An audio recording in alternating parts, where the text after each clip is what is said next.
So ngayon, padadaanin natin sa battery tester para malaman natin kung yung totoong kalagayan ng battery So teka, ilagay natin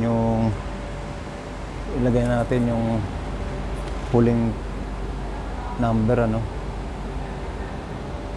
0 4 0 0 9. Okay.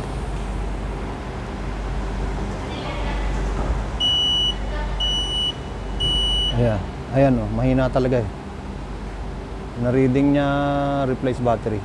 Okay? So print na natin.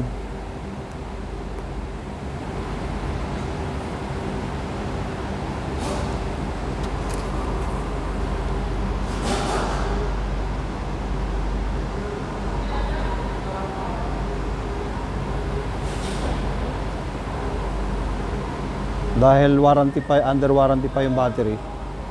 So kailangan ng record So ayan. Kitang-kita ngayon. Nilagay pa natin yan sa